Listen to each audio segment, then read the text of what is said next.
This is George Kamel, and you're listening to the Earn and Invest podcast.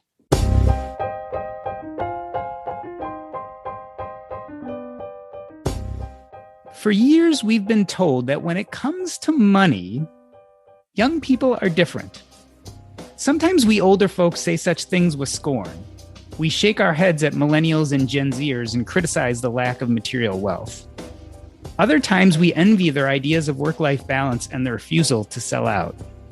Then the pandemic happened, and it separated old and young by a digital divide. When it comes to personal finance, to responsibility, is the message the same as it was a decade ago?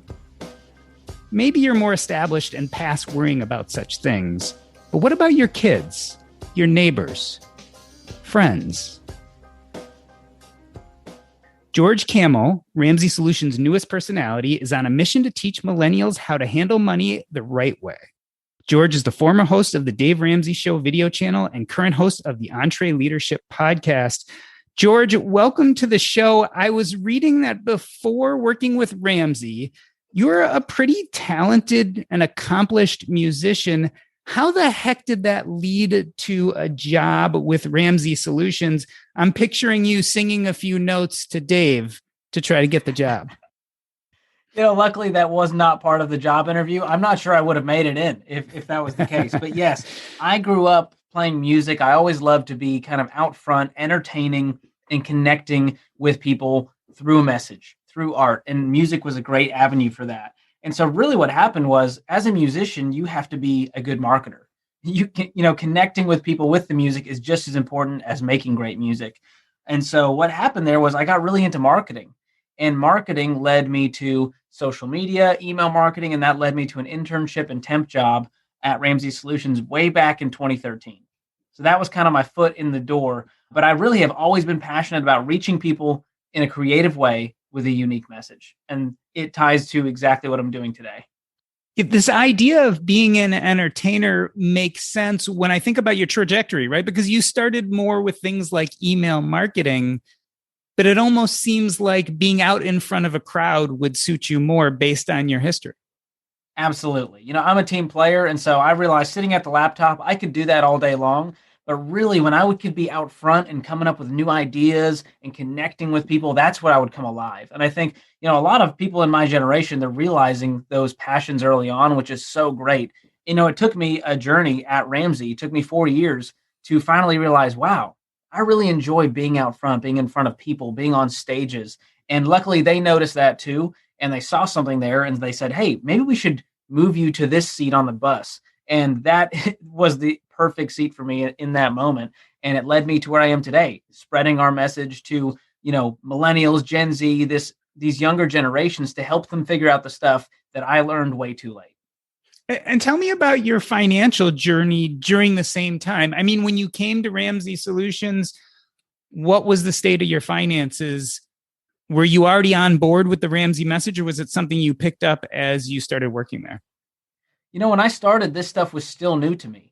And I made all the mistakes you could make. I graduated with $36,000 in student loan debt. I had racked up $4,000 on credit cards, and I thought it was normal. I didn't even think I was in a bad place. But I also didn't have any margin in my life. I couldn't do all the things I wanted to do. But I just thought, well, this is just life. This is adulting, right? And so following Dave Ramsey's plan, the 7 baby steps, that really changed everything for me. I got an emergency fund in place. I started paying off my debt using the debt snowball method. And that really led me to paying off all my student loan debt, having a fully funded emergency fund, and I got to investing very quickly. And that was a game changer for me when I found out, oh, there's someone else's plan out there that has worked for millions of people. Maybe I should stop trying to do things my own stubborn way. As you were discovering this yourself, did you think kind of in the back of your mind, maybe the Ramsey message has to evolve for the younger generation?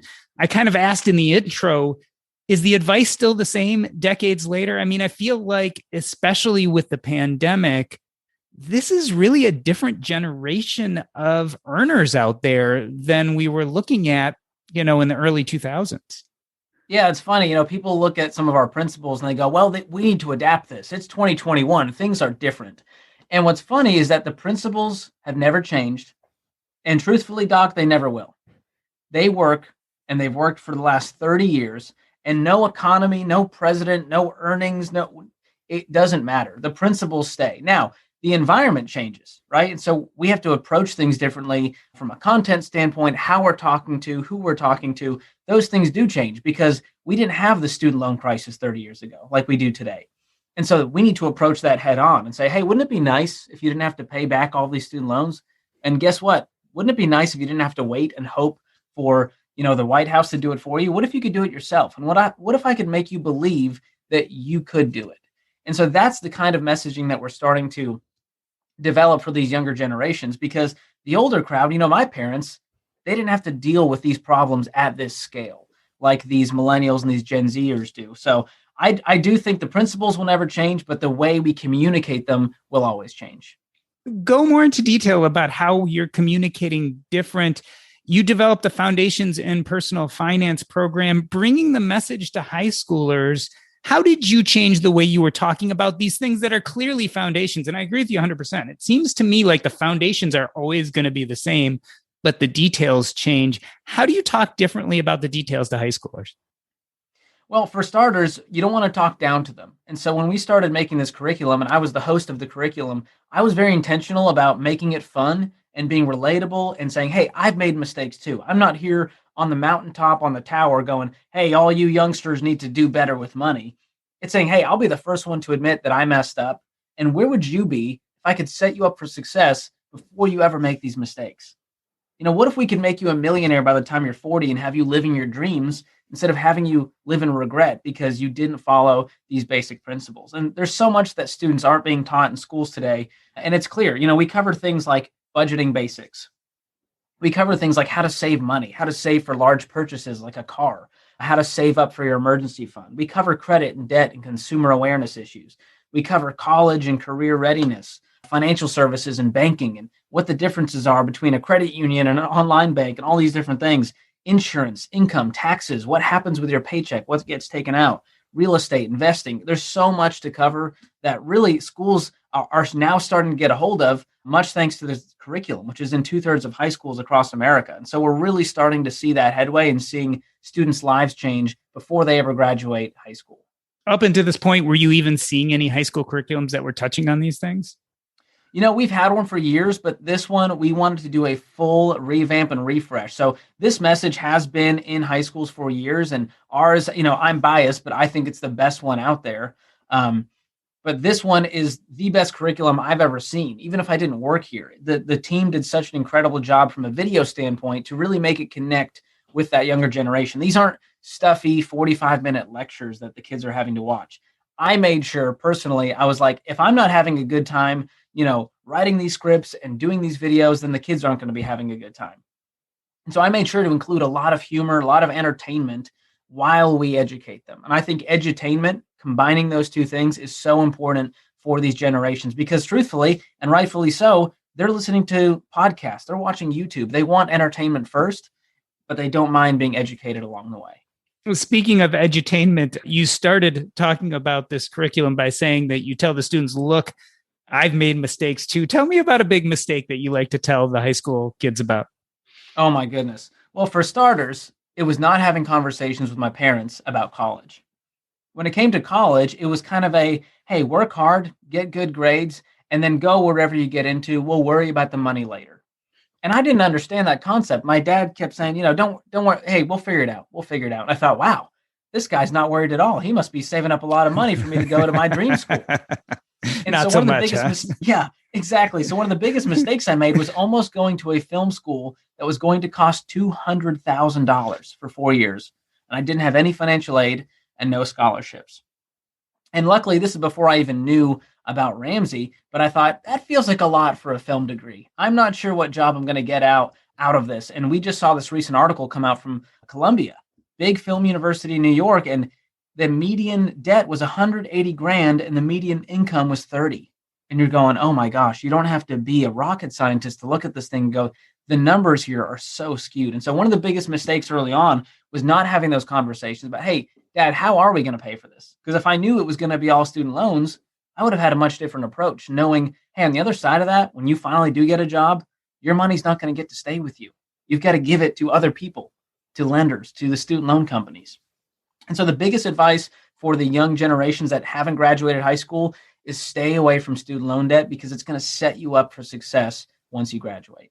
Yeah, I want to talk about the Borrowed Future podcast, which is a series you did about just that. But before we do, you made an important point there, like the debt to income ratio of your average college graduate is far different than it was a few decades ago. And that is one way I think that kids of today are really facing a much different mountain to climb. Yeah, absolutely. I mentioned earlier, my parents' generation, they didn't have to deal with student loan debt at the scale that it is today. And we've seen the cost of college has skyrocketed, and it's gone up and up faster than the housing market, faster than any other market. And we cover this in the Borrowed Future podcast and in the upcoming documentary we have this fall. That's kind of the sister to that. It's the video side of that. And that's really the heartbreaking side. And you can kind of see why. The colleges are going, hey, I think these students are willing to pay whatever it costs. And there's a lot of villains, right, that you could point your finger at. It's the student loan companies who are willing to loan you any amount of money, which makes it really easy for you to borrow with just a few clicks. And it's the parents who are pressuring their kids to go to their alma maters, and they want to be proud of them. They want them to go to the college they were never able to go to. And so you feel these social pressures. Hey, my friend's going over here. Hey, I love that football team. They have cool landscaping. They have a cool facility. And you start to lose sight of what college is all about. Getting an education that fits the goals for your career future. And instead it turns into, we want you to have a great 4-year experience at this college. And that ends up having a $180,000 price tag. And the students walk away going, I was dealt a bad card. What happened here? No one told me that I was going to have to pay this back and it was going to be this much a month. No one's looking at the interest rates. And so what I want people to do is get a clear picture of what their goals are, and then match that to the education needed for that goal. And I think if we did that, we'd see a lot of people going to state schools, going to trade schools, maybe going a non-traditional route where you're realizing, oh, I don't need a 4-year degree to go do this thing that I really love to do. And so I agree, there's a very different problem that they're faced with. And the solution is, if you have that student loan debt, pay it off as quickly as possible and don't wait on any one government or thing to happen to change your life. You are going to change your life. And once you realize that you're the problem and you're the solution, you can really begin to make some headway with your money. It's a very powerful message, personal responsibility. And I know a lot of people will look and say, it's the university's fault, or they'll say legislation needs to change. You guys are looking at it different. You're saying, well, that is what it is, but we've got to take responsibility. Yes, we don't have our head in the sand going, la, la, la, la. We understand that legislation does need to change. And, the student loan program funded by the government needs to stop. They're just giving away all this money. There's so many things that need to change. But what I don't want is for these graduates to sit around waiting for change to happen instead of making it happen. And the way you do that is through our baby steps that we teach. And if you tell me it can't be done, I'm going to tell you, you need to look harder, because I meet people every day that come into our lobby. They go on to the Ramsey show on our debt-free stage, and they tell these amazing stories of sacrifice about how they paid off their student loan debt.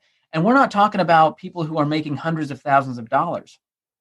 A lot of times these are average salaries with above average student loan numbers. And you're going, how did they do that?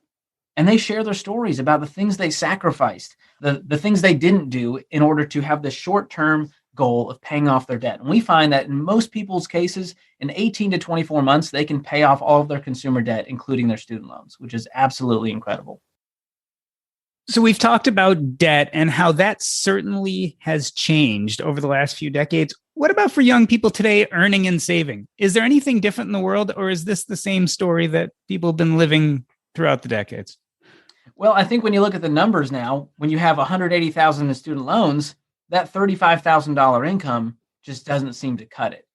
And so I don't think it's that these younger generations are making way less money. I think they just have staggering amounts of debt that they're walking into their adult life with, and they're going, hey, this doesn't add up. I can't afford $1,000 a month student loan payment.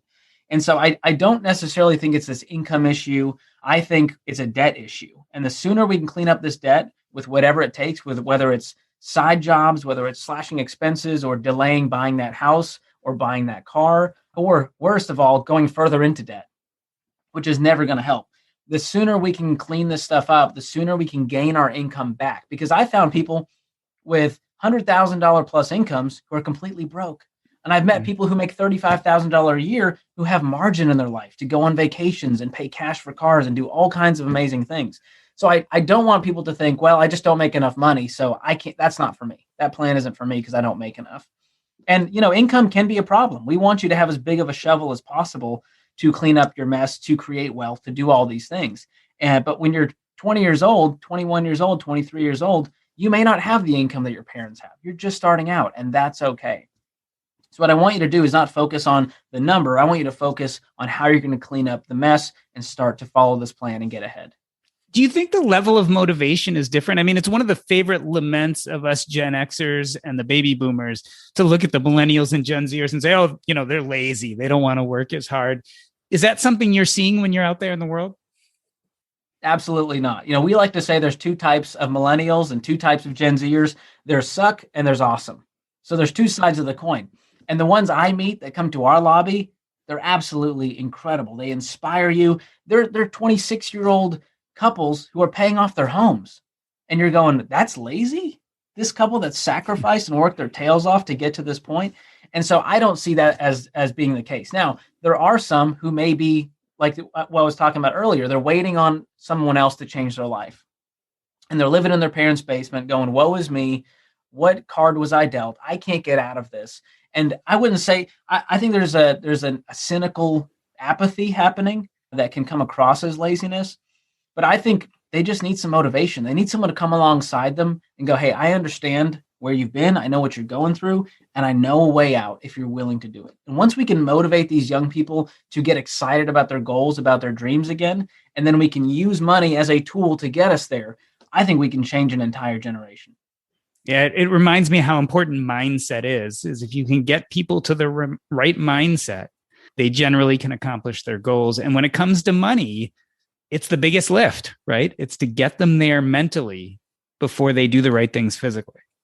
Absolutely. We talk about, personal finance is really just 20% head knowledge. It's 80% behavior. It's about the things that you do. So we can know all the right things, but, I know what to eat. I know that if I go to the gym every day, I'm going to get in shape, but it's that behavior of being motivated to go to the gym, to create those disciplines in our life that we know are going to create health or wealth in the case of money. And so that's really what it comes down to. I think we have access, we're in the information age. We have access to Google. At any moment, we can learn about 401ks and investing and all these things. But I think a lot of people, they go, but that stuff's not for me. That's for someone else. Or they're learning the wrong things, right? With social media and TikTok and Instagram and YouTube, there's a lot of educators out there, but we don't always know their motives. They might be trying to sell a product. They're trying to make a commission, or they might legitimately think that their product is the best when really we've done the math, we've done the research, and it's not. And so we found that, our stuff, our plan, the products, the companies, the services that we recommend are the shortest path between you and wealth without taking these shortcuts that will lead you into debt.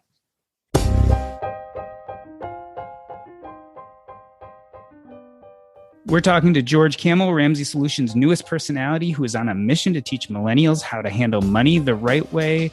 We're going to take a short break. I'm Doc G, and this is Earn and Invest. Here on Earn and Invest, we often talk about fintech, but specifically, which apps do you use that makes your money easier? Well, I like to send people to Unify Money. Unify Money covers the whole gamut of our financial needs, including savings with high-yield savings accounts, spending, including credit cards, as well as investing. A core part of our long-term financial security and resilience is building an investment portfolio. The earlier we start, the better, and the less we lose in fees, the more money we will make in the long run. Unify Money helps you create a personalized investment portfolio effortlessly and gives you the option to trade actively across both traditional equities as well as stocks, funds, alternative assets, cryptocurrencies, gold, silver, coins, and bars, you name it. They even have fractional investments in precious metals. Everything you can think of, you can find it at Unify Money. Check them out. Go to earnandinvest.com/unify. That's earnandinvest.com/UNIFI.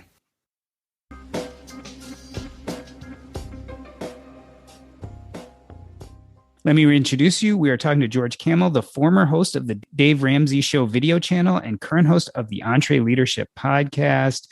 George, a moment ago, you were talking about how we can be misled by social media and the internet. It's an interesting question. How do we keep young people from getting the wrong information? It's out there, right? People are getting personal finance info from TikTok, from Instagram. How do we send people in the right direction?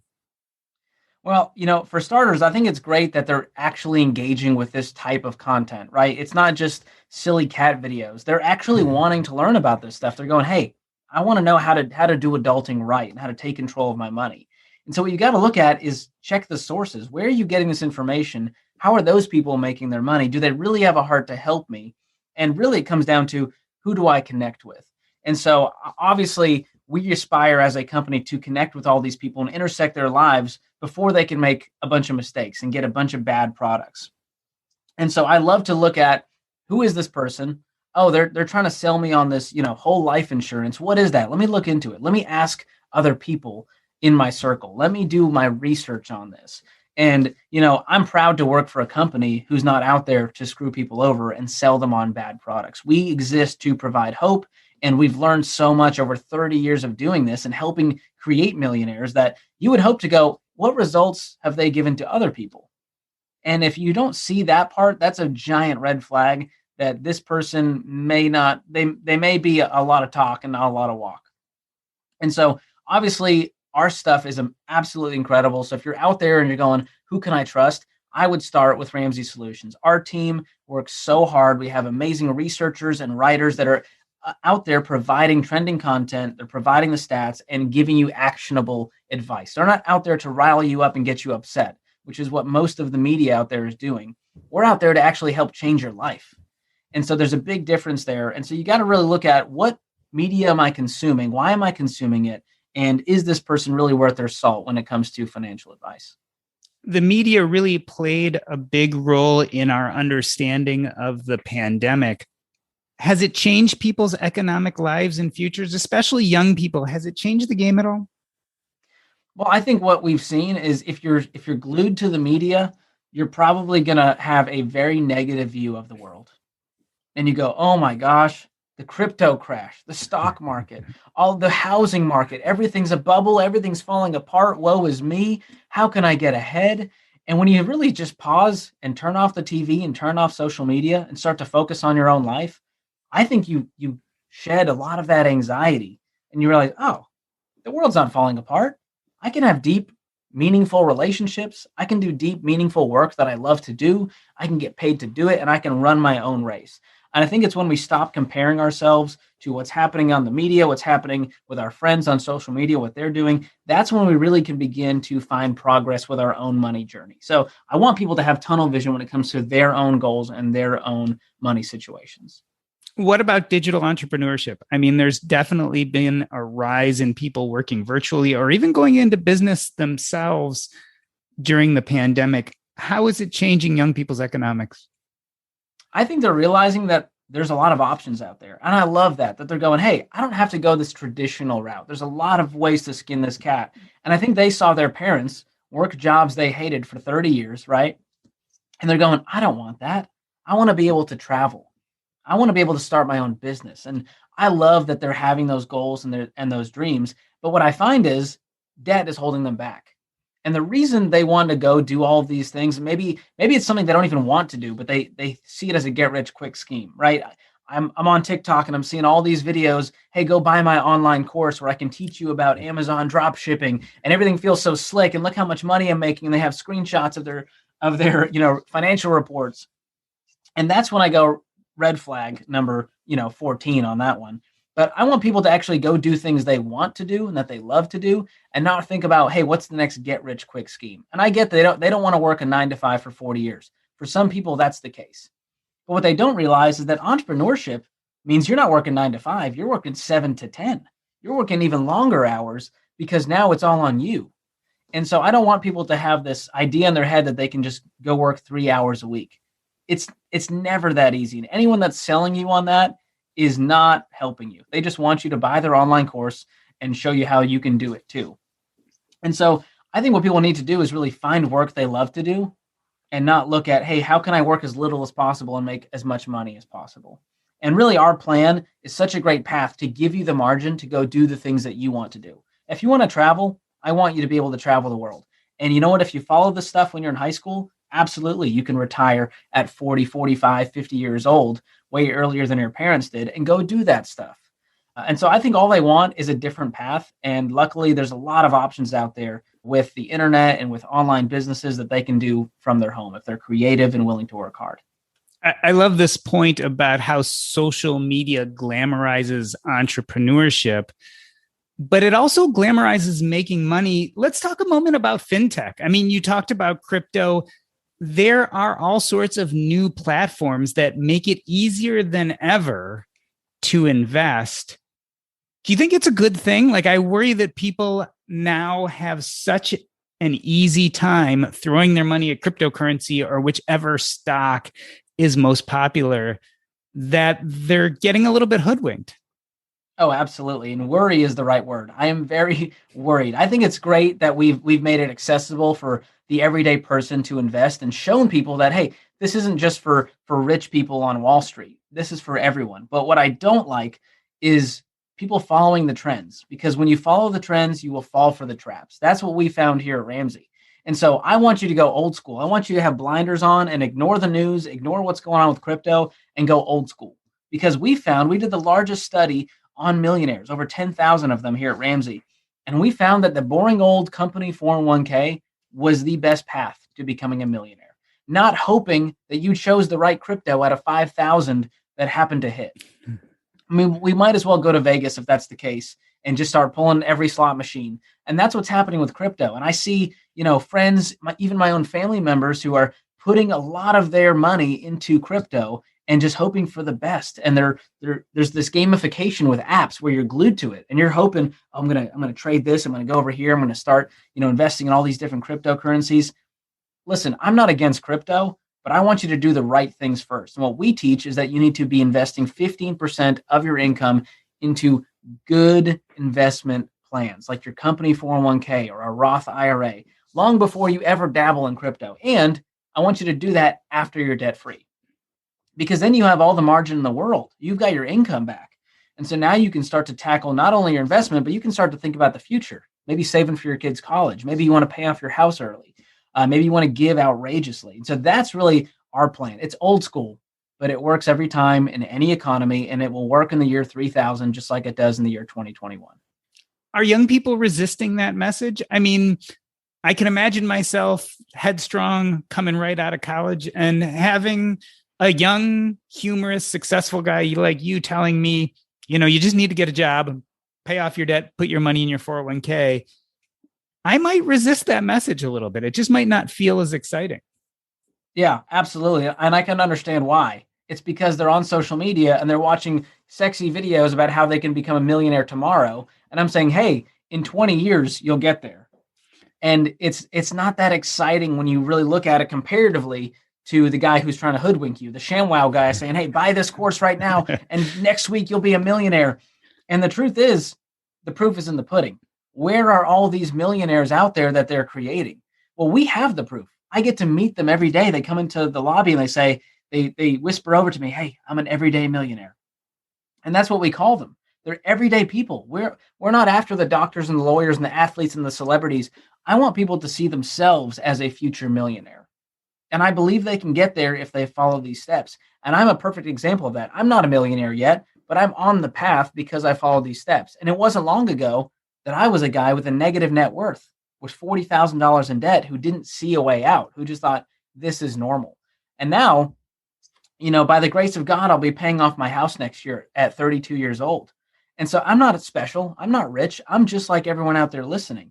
I'm just a guy who decided to follow someone else's plan instead of my own. And I think that's where we get locked up. We go, oh, I'm so stubborn. I want to do my own thing. Yeah, I get that. But you know what? My situation is unique. I'm special. Once you figure out, no, you're not. You're just like everyone else, living average, living normal. And we want people to be weird. That's what we call it because it's countercultural. Our whole message is going against the grain. It's swimming upstream. It's saying stop following the trends, do things grandma's way, save up for a rainy day because a rainy day is coming for you. The pandemic's coming, and you got to be ready for a job loss. You got to be ready for the HVAC to go out. You've got to be ready for a medical issue. And so really what we teach people is be prepared and be building for the future instead of paying for the past. I want to make a point of this. I actually asked the same question to Chris Hogan about everyday millionaires, but I'll ask you the same question. So anyone can become a millionaire? Absolutely. And here's the thing. You might think, it's too late for me. And the truth is, it's not. Now, if you're 85 years old, listen, it may not be in the cards for you if you're just starting today. But it doesn't take long when you really look at the power of compound interest. And when you really look at, hey, once you're out of debt and you have an emergency fund and you're investing 15% of your income or more and you have a paid for house, you start to add all this stuff up and your cars and all these things that you own, and you realize it's just a math equation. It's what you own minus what you owe. And if you owe zero, well, the other side of the equation is always going to look a lot better. And so with, 15 to 20 years of investing the right way into good growth stock mutual funds, instead of dabbling in single stocks or crypto or whatever the latest trend is, I've seen it. I've seen people go from zero to millionaire. And it doesn't take 50 years. And it's not for just the rich and famous. It's for everyday people who are willing to have discipline day in and day out, long term. It's the tortoise and the hare.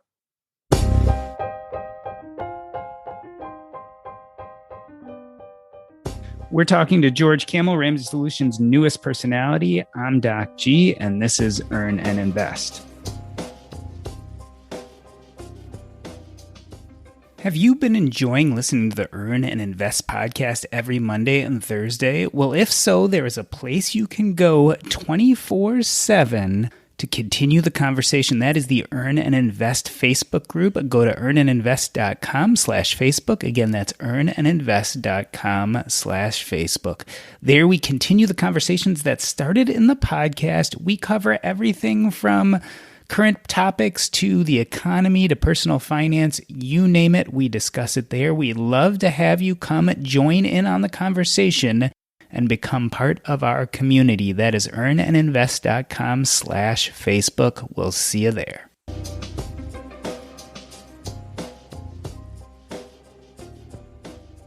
We're back with George Kamel of Ramsey Solutions. He is the host of the EntreLeadership podcast and soon to be host of the Fine Print podcast.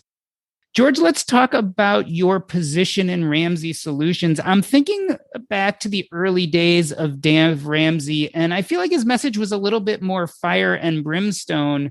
Tell us about using humor to teach about finances. What role do you think it plays, and how have you found it to be either effective or ineffective when teaching young people? Well, Doc, you were talking earlier about, how does this message connect with this younger generation? And we talked about edutainment, and a huge part of that is humor, because I believe you can laugh while you learn. It doesn't have to be stuffy lectures, and it doesn't all have to be, jokes with no meaning. I believe we can mix the two and really allow people to have a good time and to be entertained and walk away going, you know what? I'm going to go pay off my student loans. I'm going to go cut up that credit card. I'm going to go buy a house the right way and have the patience. And so I grew up loving comedy. I've always just kind of been a comedy nerd. I love watching a good stand-up special, whether it was Seinfeld or whoever else. And I realized that humor is one of the best ways to diffuse and let people put their guard down. Because I think with money, it can get real tense. It gets personal. There's so much tied up in that. It's your childhood. It's your upbringing. It's your literal net worth. And a lot of people see their value in how much money do I have, and I don't have it. And it's America's number one problem. I mean, we've done research, and it's showing that it's the number one thing on people's minds. And I think if we can use humor as a tool to let people's guard down, to diffuse that, to connect, I think we can then change people's lives. And it's one of my favorite ways to connect with people is how do I frame this up in an entertaining way? Maybe it's an analogy, maybe it's a joke, maybe I'm weaving in pop culture to really make it connect and get their attention and focus. You ever worry that the message will be lost? No, I don't think so. I think the way that this generation connects, they're not going to connect with a stuffy lecture. They would rather you entertain them and they walk away with a little bit of conviction. And I think it's those small steps that are going to lead someone to then go, you know what? I think he's right. I got to do that thing. I don't think it's, the fire and brimstone. I'm going to stand up on the tower and tell you how terrible you are and how you need to change. I just think this generation, they don't want the judgment, right? They're like, why are you so judgy? Just let me live my life. And so I think we need to meet them where they are in the places they're already hanging out and speak to them in a way that makes sense, that they can relate to. And I think once we've earned their trust, then they're willing to let me be, kind of the nerdy friend who's like, come on, bro, you got to pay for credit card, right? You got to cut that thing up. And they go, yeah, you're right. But I think you have to earn that trust first. And we are a trust brand. That is how we have changed so many lives, is because people trust what we have to say.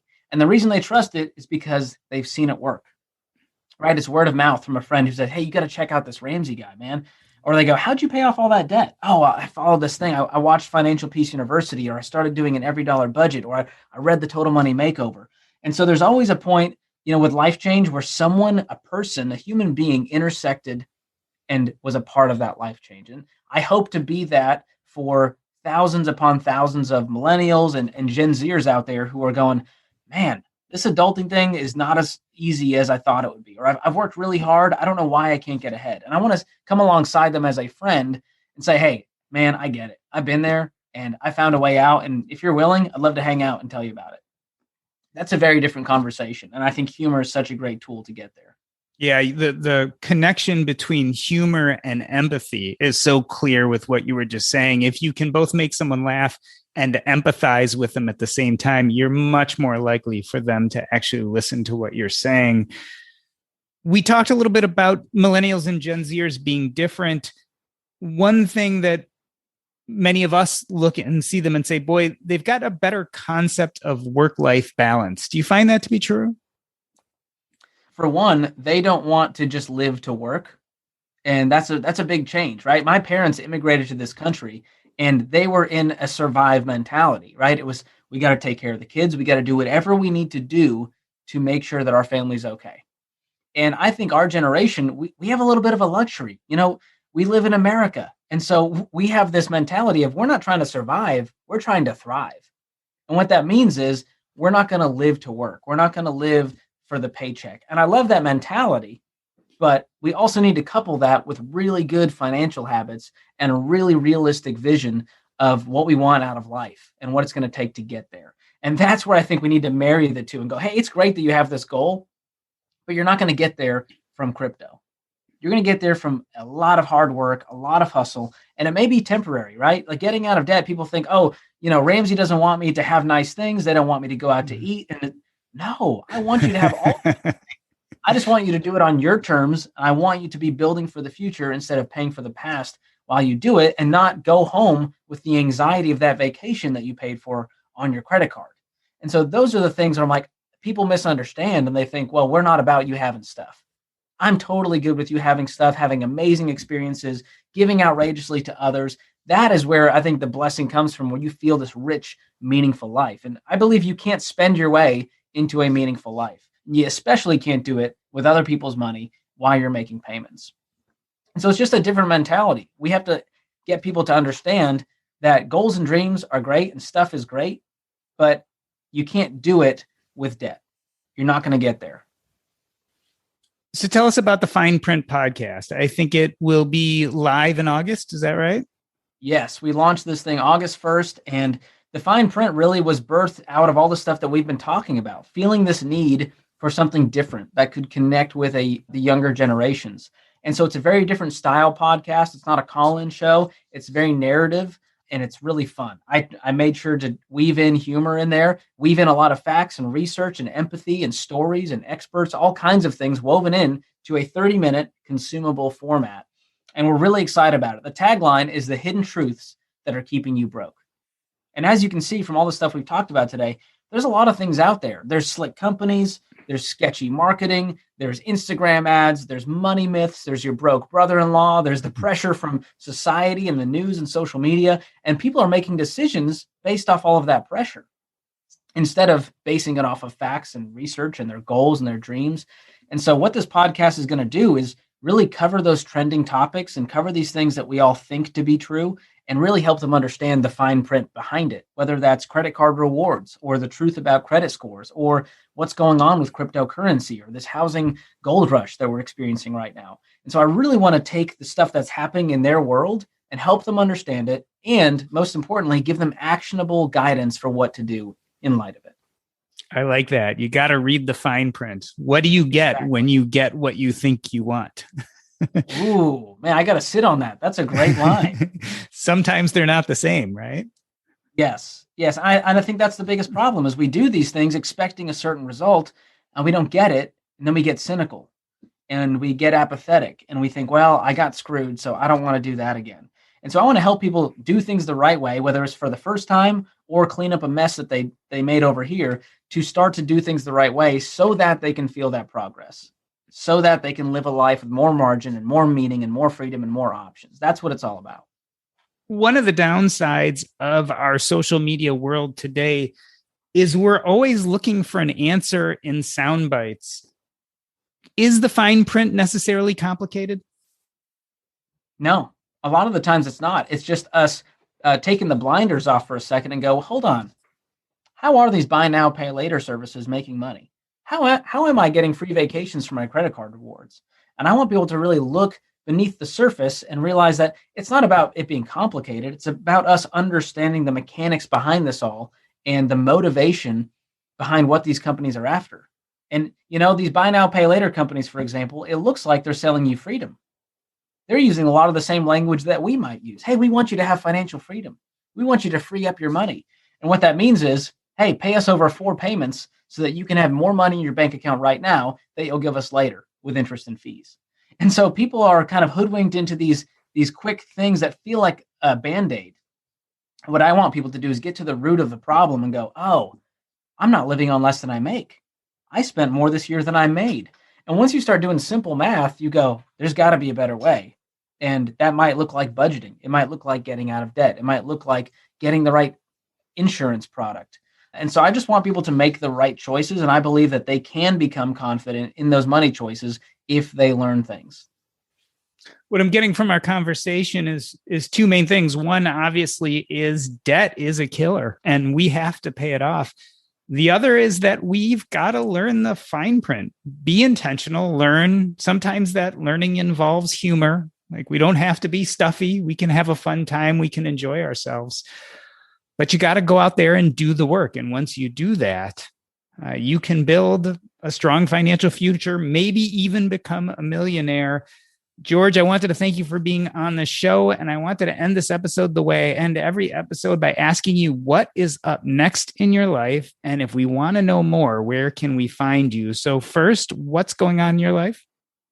Well, we're really excited about this Fine Print podcast launching August 1st, and everyone can go subscribe. They can go listen to the trailer. It's out right now. You can just search the Fine Print wherever you listen to podcasts. And we've got so much more to come from that. We're going to have a video component next year that we're really excited about, and more shows, more awesome stuff. And people can always find me on social media at George Kamel. That's Kamel. And I love to connect with anyone who listened to this and just know what you thought about it. This has been the Earn and Invest podcast. On behalf of myself, Doc G, I'd like to thank George Kamel. That's a wrap. You know what really feels lacking in my life lately? Community. The reason why is with COVID going on and most of us stuck in our homes over the last year and a half, this sense of the personal finance and certainly the earn and invest community has gone to the wayside. One of the things I've totally been missing is seeing people in person. Well, I'm happy to announce that I will be at a number of get-togethers and conferences over the next few coming months. The first is Campfire Midwest. That is from September 3rd to 6th. You can go to campfire.org and check it out. I will be giving a talk on the 3 roads, the 3 paths to financial independence. It's in Minnesota. We would love to have you there. I believe there's still tickets available. If you've never been to a Campfire, I highly suggest going to one. It's just a great group of people getting together to talk about important things. If you've never been to one, they are life-changing. Then I will be at FinCon September 22nd through 25th in Austin, Texas. You can go to finconexpo.org. FinCon is one of my favorite conferences every year. Creators of all stripes, business people, entrepreneurs, podcasters, bloggers, you name it, you can find them there. A huge group of people. We will also be doing a get-together for the Earn and Invest podcast as well as the Stacking Benjamins podcast. That's going to be the Tuesday before the conference starts. You'll hear more here on Earn and Invest as well as in our Facebook group. So we'd really be excited to meet you in person in Austin. And last but not least, I'll be going to the Economy Conference. That's November 13th and 14th in Cincinnati, Ohio. You can go to economyconference.com to learn more. The first Economy Conference was right before the pandemic started. I was one of the speakers there, and it was a blast. Diana Miriam does a fabulous job on her conference. This will be the second one, and the list of speakers is amazing, including my partner, Joe Salcihai from the Stacking Benjamins podcast. We are going to be putting on a live Stacking Benjamins episode. You can come, sit in, be in the crowd, and see how the sausage is made. The other thing is coming in the future. We don't have the dates yet, but Joe is going to be traveling around the country to promote his new book, Stacked. This is his personal finance book derived from what he's learned both by being a financial advisor as well as the host of the Stacking Benjamins podcast. I will be joining him for a few of these get-togethers, especially in Chicago and Wisconsin. Come meet Joe, meet me. We can go ahead and talk about his book Stacked, as well as podcasting and personal finance in general. I really think it's time. I'm hoping that the pandemic will calm down enough that we can get out of our houses and see each other again. I look forward to meeting you all in person. Check me out at one of these events. I hope to see you there.